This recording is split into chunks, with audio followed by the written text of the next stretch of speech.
It was just an awkward, fleeting moment. One I could easily explain away. At least that's what I kept telling myself. The movie theater was dark, and Chloe had begged me to tag along with her and James, her boyfriend of 6 months. She claimed it would be fun, a way for me to get out of the house. But I knew better. She thought I was lonely, and maybe I was when we got there. The seats were scattered. Chloe ended up a row behind us, chatting with a coworker she bumped into, while James and I found seats near the center. I was about to settle into the seat beside him when someone brushed past, claiming the spot. "Just sit here," James said, patting his lap with an easy grin. I froze. "It's fine," he added, quickly lowering his voice. "Just until Chloe gets here." I hesitated for a beat too long, my heart racing, but I told myself it was harmless. It was dark, no one would notice. And besides, it was just a seat. So I sat. I didn't think it would mean anything. But the second I felt his hands lightly resting on my hips, to steady me, my body betrayed me. His touch was casual, but the heat of it lingered through the thin fabric of my dress. The movie started, but I couldn't focus. My breathing felt uneven, and my pulse was loud in my ears, drowning out the dialogue on screen. When Chloe finally shuffled down the aisle, squeezing into the seat next to me, I practically leapt off James's lap, mumbling some excuse about saving his spot. If she noticed anything odd, she didn't show it, but James did. I caught his eyes during the movie, and he didn't look away. That moment should have been nothing, a mistake we'd laugh about later. But the way his gaze lingered told me we'd crossed a line I wasn't sure we could uncross. The incident at the movie theater stayed with me far longer than it should have. It wasn't just the moment itself. Awkward as it was what it revealed. James wasn't just my daughter's boyfriend anymore. He had a presence, a pull, that made it impossible for me to look at him the same way again. And worse, I knew he felt it too. It's strange, isn't it? How something so simple can spiral into something much bigger. I tried to convince myself it was nothing, that my mind was playing tricks on me. But that night after the movie, I couldn't sleep every time I closed my eyes. I felt the heat of his hands on my hips, the firmness of his thighs beneath me, and the quiet intensity in his gaze. When I finally drifted off, it was morning before I knew it. I woke up groggy, annoyed at myself for dwelling on it. But when I walked into the kitchen and found James standing there, pouring coffee like he'd always belonged to my house, all those feelings came rushing back. He looked up, catching my eye, and smiled. It wasn't a big smile, just a small quirk of his lips, but it was enough to set my pulse racing. "Morning," he said. His voice smooth, casual. "Morning," I replied, reaching for a mug and busying myself with the coffee pot.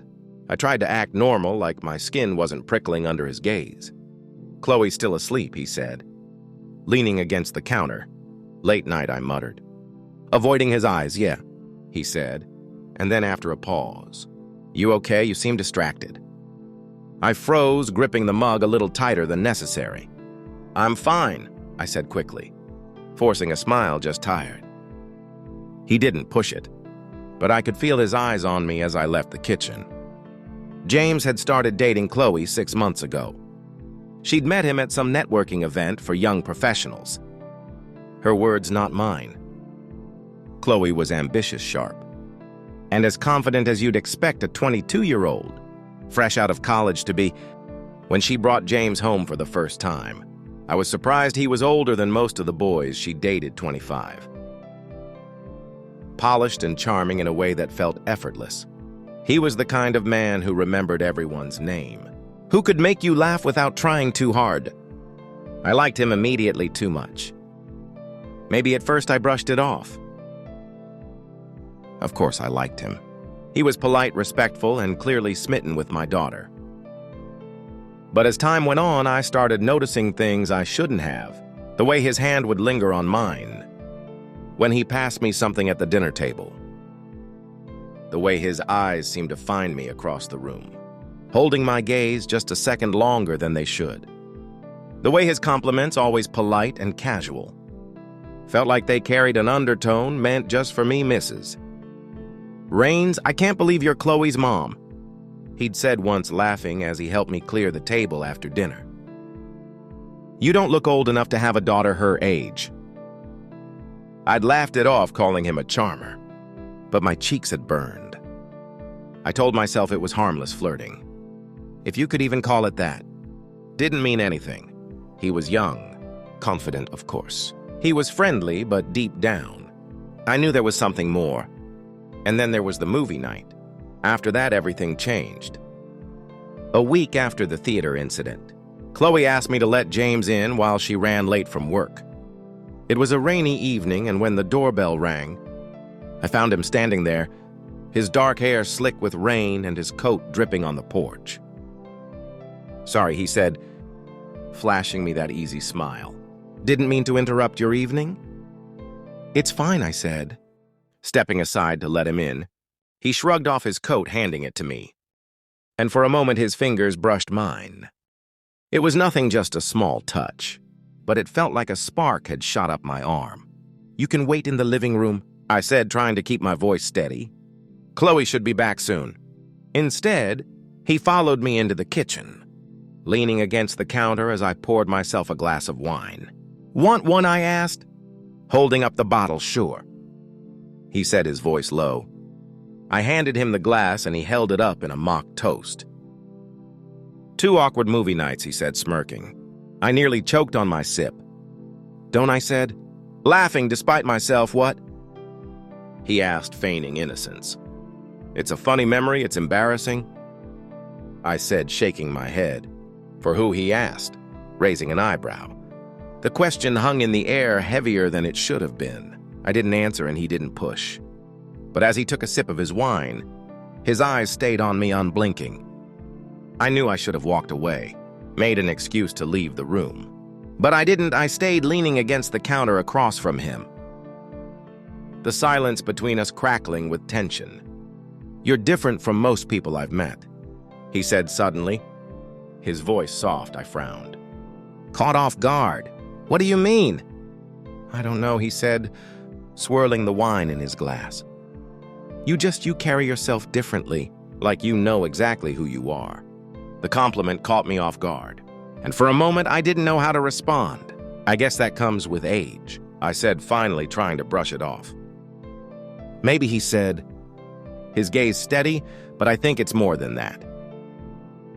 My heart was pounding and I hated how much his words affected me.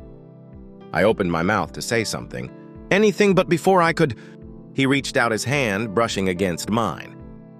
It was a small gesture, barely more than a touch, but it sent a jolt through me. I froze, staring at him, and for a moment, the world seemed to tilt. "James," I started, my voice trembling, but the sound of Chloe's car pulling into the driveway broke the moment like a snap. He pulled his hand back, his expression unwritable, and I turned away, busying myself with the wine bottle as Chloe walked in, calling out a cheerful hello.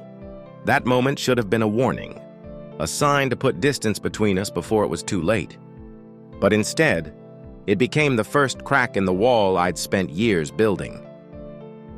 I don't know exactly when the line blurred. Maybe it was that night in the kitchen, his hand brushing against mine, or the way he looked at me with an intensity that made my stomach flip. Or maybe it had been building for weeks.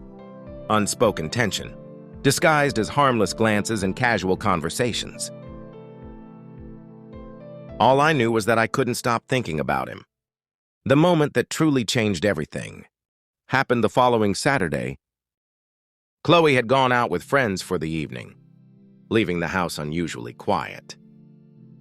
I'd settled on the couch with a glass of wine and an old movie, trying to enjoy the rare peace. I wasn't expecting James to stop by, but when the doorbell rang, there he was. "Chloe's not here," I said, stepping aside to let him in. "I know," he said, shrugging off his jacket. "She told me she'd be out, but I figured I'd drop by anyway. Didn't want you getting lonely." His smile was casual, but his tone wasn't. I told myself he was just being polite, that I was reading too much into it. But as he followed me into the living room, His presence seemed to fill the space, in a way that was impossible to ignore. "Wine?" I asked, gesturing to the bottle on the coffee table. "Sure," he said, sinking onto the couch as if he'd done it 100 times before. I poured him a glass and sat down at the other end of the couch, leaving enough space between us to keep things neutral. At least that was the plan. "What are you watching?" he asked, nodding toward the TV, some old noir film. I said, "Probably before your time." He laughed softly, his eyes flicking to mine. "You're not that much older than me." I raised an eyebrow. "I'm old. Enough to be your mother."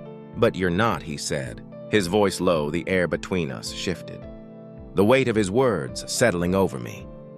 I should have changed the subject, made an excuse to leave the room. But I didn't. The movie played on in the background, but neither of us was paying attention. He leaned back, his arm draped casually over the back of the couch, his gaze never leaving me. "You know," he said, "after a long pause, you're different from anyone I've ever met." I laughed, trying to break the tension. "I'm sure Chloe would love to hear that I'm serious." He said, his tone soft but firm. You're confident. You know who you are, it's rare." I felt my cheeks flush and I looked away, swirling the wine in my glass. "You shouldn't say things like that." I murmured, "Why not?" He asked, leaning closer.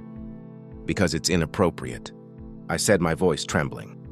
He didn't respond right away, and when I finally looked at him, his face was inches from mine. His eyes searched mine, and for a moment, the world seemed to pause. "You feel it too?" "Don't you?" he whispered. I froze, my heart pounding. "James, we can't." But before I could finish, his lips were on mine. The kiss was soft, at first tentative, as if he was waiting for me to pull away. But I couldn't. My glass slipped from my hand, landing on the carpet with a dull thud as I leaned into him, my hands gripping the front of his shirt. His touch was careful, almost reverent.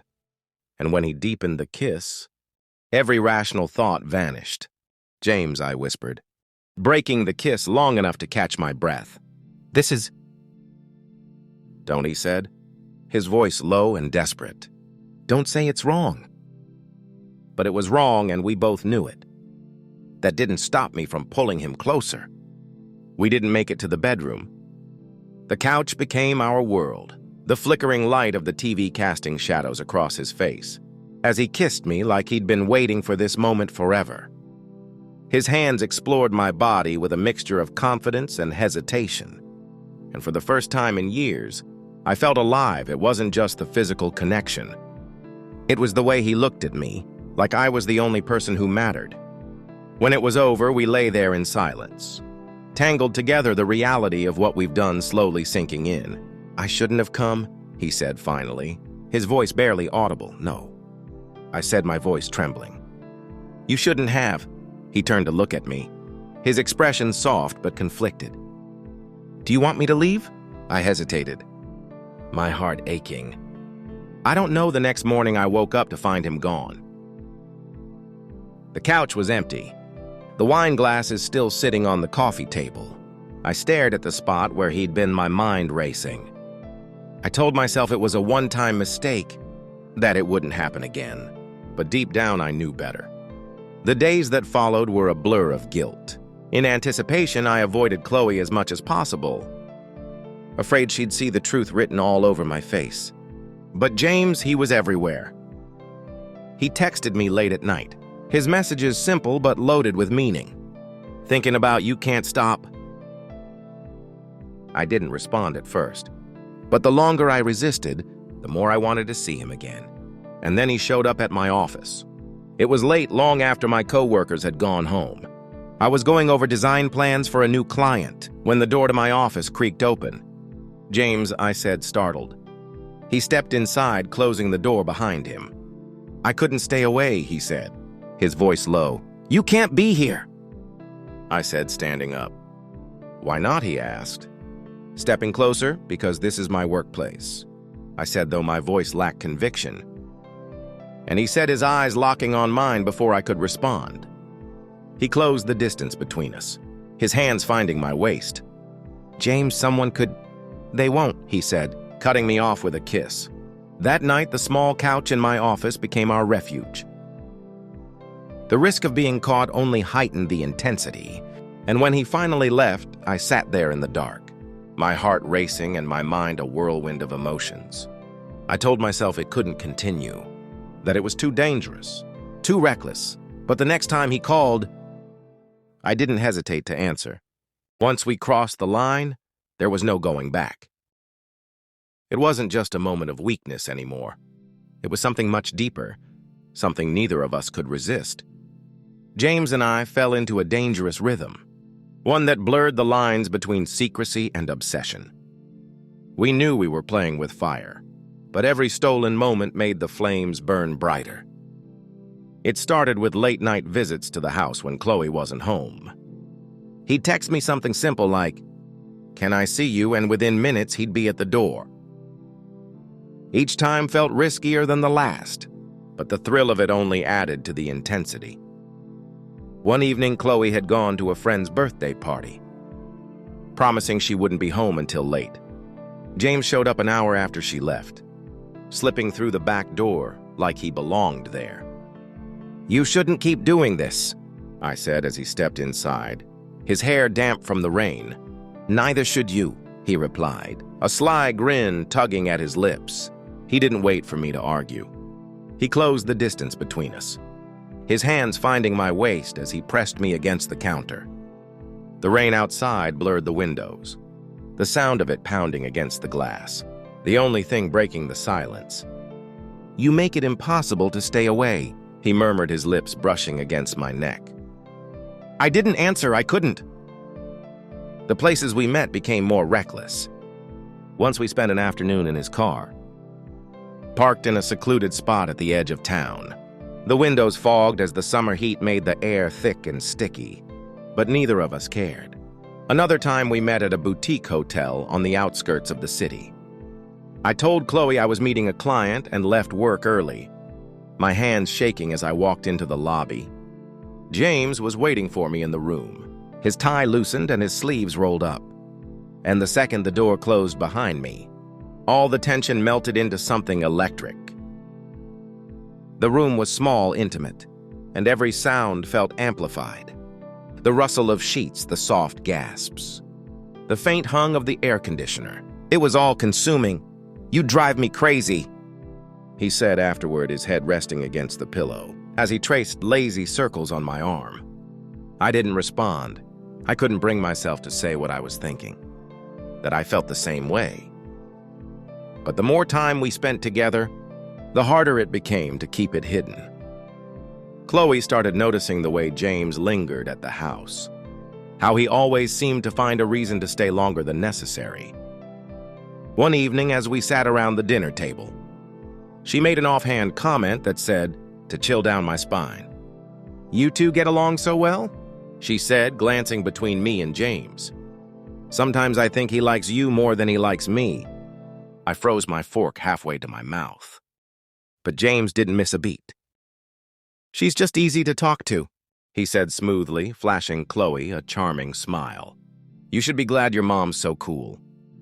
Chloe laughed, brushing it off.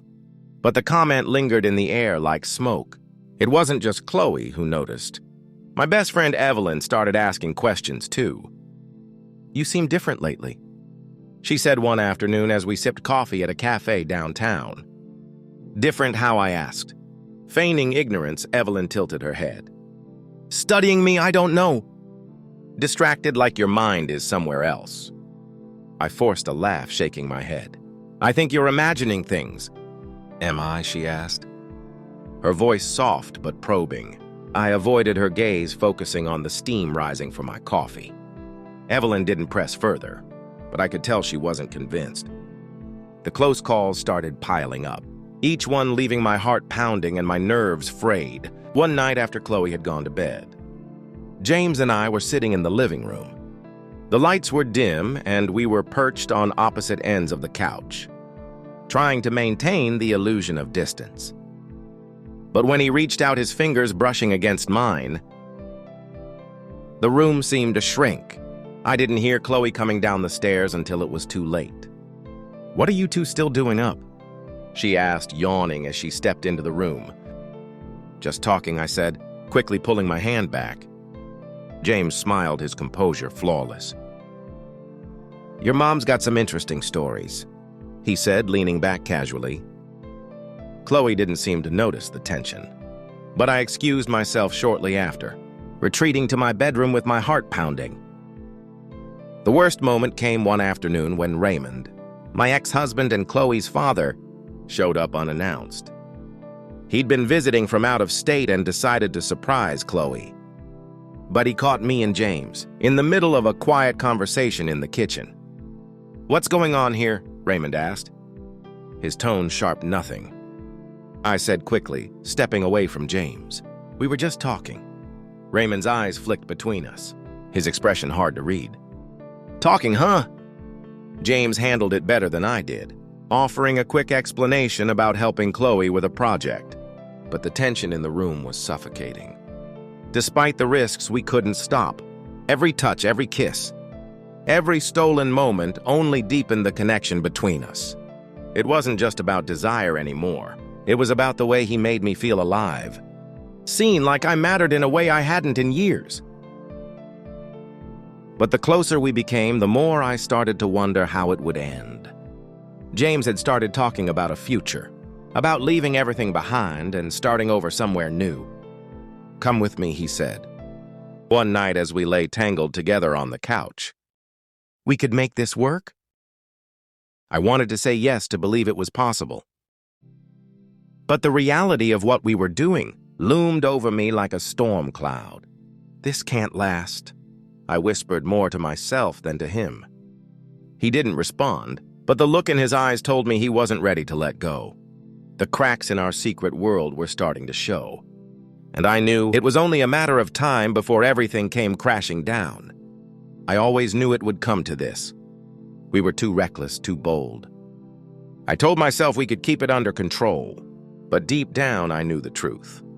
Secrets like this never stay buried. The day it all unraveled started off like any other. Chloe had gone out for a yoga class, leaving the house quiet and still. James texted me in the morning asking if he could stop by. I hesitated for a moment before typing back, just for a little while when he arrived. The tension between us was already palpable.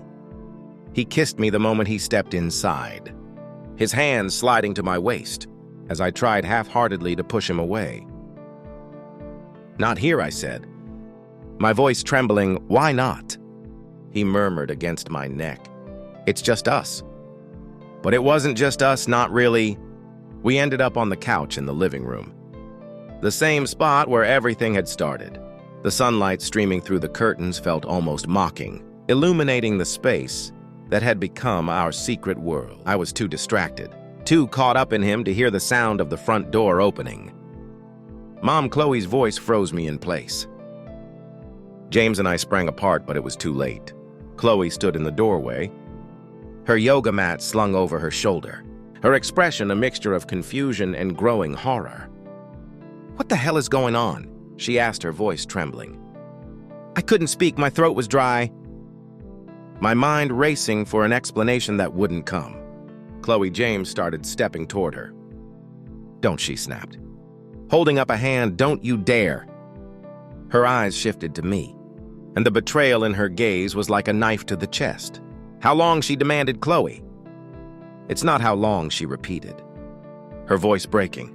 I swallowed hard, my hands trembling it. "It just happened. I didn't mean for this to—" "You didn't mean for this to happen," she interrupted, her voice rising. "Are you serious right now?" Tears streamed down her face as she looked between me and James. "You're my mother. How could you?" "How could both of you?" She didn't finish. She dropped her yoga mat and stormed out of the house, slamming the door behind her. For a moment, neither of us moved. The weight of what had just happened pressed down on me, suffocating. "I should go after her," I said finally, my voice shaking. James grabbed my arm, his grip firm but not forceful.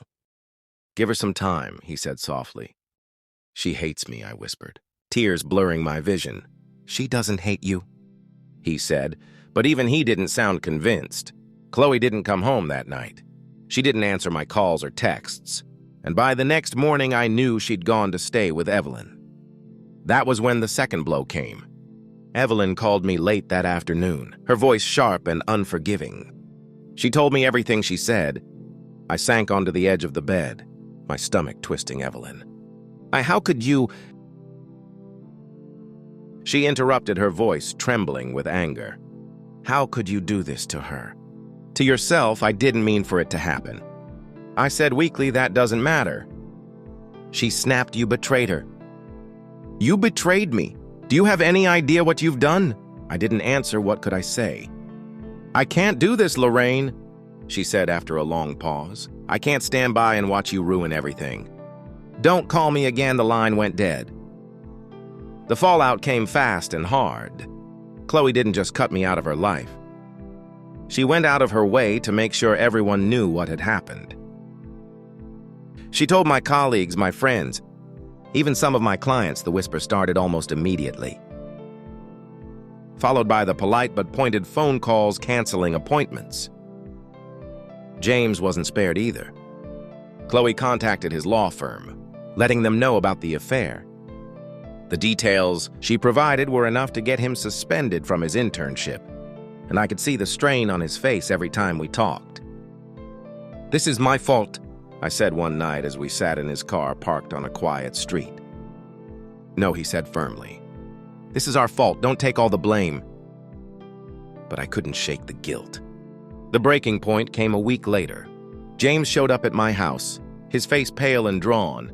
I can't do this anymore, he said, his voice barely above a whisper. I stared at him, my chest tightening. What do you mean this? He said, gesturing between us. It's tearing everything apart. Chloe hates me. Your life is falling apart, and now my career. He trailed off, running a hand through his hair. Maybe we should take a break. Give things time to settle. His words felt like a punch to the gut, but I nodded, knowing he was right. Okay, I said quietly. He leaned in, pressing a soft kiss to my forehead. I'm sorry, he whispered. And then he was gone. I was left with nothing but the ruins of what we built.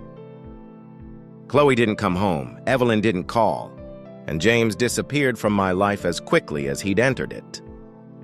The house felt emptier than ever, and for the first time, I wondered if it had all been worth it. The silence in my house was deafening. It wasn't just the absence of sound, it was the absence of everything. Chloe's laughter, Evelyn's weekly check-ins, James's quiet knock on the back door. All of it was gone for the first time in years. I was truly alone. The days blurred together. I went through the motions, waking up, making coffee, sitting at the dining table while the morning light poured in. My phone stayed silent, save for the occasional notification about missed appointments or canceled clients. Evelyn had made good on her promise to cut ties, and Chloe didn't respond to my texts or calls. I thought I'd feel relief with James gone, but the space he left behind only made the emptiness worse. Weeks turned into months. I sold a few more houses. Mostly referrals, from people who hadn't yet heard the whispers about me. I poured myself into work, hoping it would distract me from the mess I'd made, but every quiet moment was a reminder of what I'd lost. One night I sat in bed scrolling through old photos on my phone. There were pictures of Chloe from her college graduation, her beaming smile as she held her diploma. Pictures of me and Evelyn at some wine-tasting event, laughing as we clinked glasses. And then there was James. The few photos of him were innocuous group shots at family dinners, a candid of him helping Chloe set the table. But even in those pictures, I could see it the way he looked at me. I put the phone down, closing my eyes. I wanted to hate him for what we'd done, for the chaos he brought into my life. But I couldn't. A letter came in the mail one gray. Rainy afternoon. It was handwritten. The envelope plain and unassuming. I knew it was from him before I even opened it. Lorraine, I've thought about writing this for weeks, but I wasn't sure if I should. I wanted to give you space to let you heal. But I can't stop thinking about you. I don't regret what we had. Not for a second. You made me feel alive in ways I didn't know were possible. But I know I hurt you, and I know I hurt Chloe. I can't undo that, but I hope someday you'll find it in your heart to forgive me. I'm in Chicago now, starting over. If you ever want to talk or anything else, you know where to find me, James. I read the letter 3 times before folding it carefully and setting it on the table.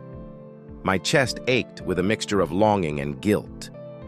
The next day, I picked up my phone, scrolling through my contacts until I reached Chloe's name. My finger hovered over the call button. My heart pounding, I pressed it. It rang twice before going to voicemail.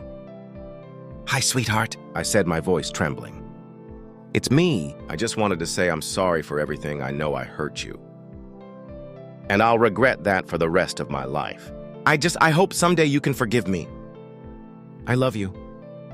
I hung up, tears streaming down my face. James's letter stayed on the table for weeks. I thought about writing back, about hopping on a plane to Chicago and seeing if we could pick up the pieces. But every time I reached for the envelope, I stopped myself. I wasn't ready. Maybe I never would be for now. All I could do was sit with the silence and try to figure out who I was. Without him, without Chloe, without anyone, and maybe that was enough.